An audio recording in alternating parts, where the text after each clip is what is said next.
వాడతారు, డ్రగ్స్ కూడా వాడతారు. నైట్ టైం ఇది ఎక్కువగా జరుగుతూ ఉంటుంది. ఇలా ఉంటుంది కదా అని చెప్పేసి ప్రతిదాని భూతద్దంలో చూడాల్సిన అవసరం ఉండదు. ఇక్కడ సామాన్య మానవుడికి అసలు ఎలాంటి ప్రమాదం ఉండదు, భయం కూడా ఉండదు. ఎందుకంటే అదంతా ఏమన్నా తేడా ఉంటే పోలీసు వాళ్ళకి కాల్ చేస్తే పోలీసు వాళ్ళు వస్తారు, చూసుకుంటారు. మళ్ళీ ఇక్కడ ఎలా ఉంటుందంటే మనకి ఇండియాలో గనకైతే ఎవరి మీద మనం ఏదైనా కంప్లైంట్ ఇచ్చామనుకోండి, వాళ్ళు మన మీద పగబట్టి సాధిస్తా ఉంటారు.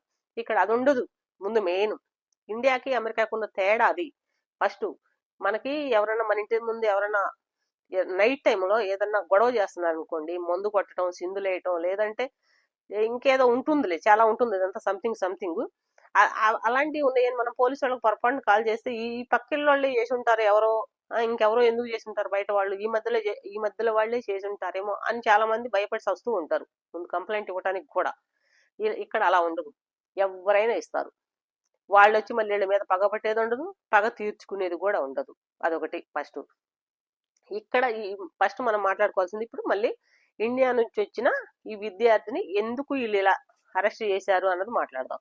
ఎందుకు అరెస్ట్ చేశారంటే ఇప్పుడు రోజుకి కొన్ని వందల మంది విద్యార్థులు వస్తున్నారు, కొన్ని వందల మందే వస్తున్నారు అమెరికాకి. వీళ్ళందరికీ రాని ప్రాబ్లం ఈ అబ్బాయికి ఒక్కడికే ఎందుకు వచ్చి ఉంటుంది ఒక్కసారి మనం ఆలోచించుకోవాలి.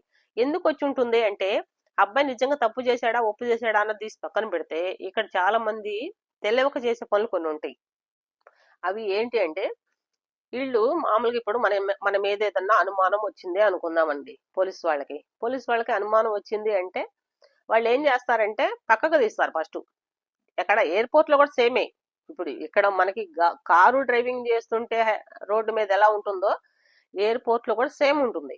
మనల్ని పక్క తీస్తారు. పక్క తీసిన తర్వాత ఇప్పుడు కొత్తగా వెళ్ళే వాళ్ళు ఏం చేస్తారంటే ఎంతో కొంత టెన్షన్ అనేది ఉంటుంది, టెన్షన్ పడతారు.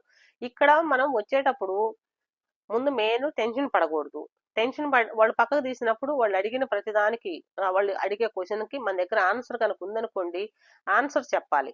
ఆన్సర్ చెప్పిన తర్వాత నిజంగా వీళ్ళకి పిల్లలు కొంతమంది ఎలా ఉంటారంటే ఆ టెన్షన్ లో వాళ్ళు కొంచెం భయపడిపోయి దండాలు పెట్టటాలు, లేదంటే కాళ్ళు కొట్టుకోవటాలు ఇలా చేస్తా ఉంటారు. ఎందుకంటే మనకి ఇండియాలో ఇది ఒక అలవాటు కదా. ఇప్పుడు ఏదన్నా ఎక్కడికన్నా ఏదన్నా తీసుకెళ్ళినప్పుడు గబక్కన చేసేది ఏంటంటే పోలీసు వాళ్ళు కావచ్చు, ఎక్కడైనా ఏదైనా జరిగేటప్పుడు, ఇలాంటి ఏమైనా జరిగేటప్పుడు ఏం చేస్తారంటే మన వాళ్ళు ఎక్కువగా చేసేది సారీ అని చెప్పటం, లేదు ఇంకెప్పుడు చెయ్యమని చెప్పటం, లేదంటే మేము డబ్బులు ఇస్తామని చెప్పటం, ఇలాంటివి ఉంటాయి. ఎందుకంటే గతంలో కూడా ఒక వీడియో చూసాం మనం ఇక్కడ అమెరికాలో, మన ఇండియా నుంచి వచ్చిన కొంతమంది దొరికిపోయిన వాళ్ళు ఏం చేశారో తెలుసు కదా.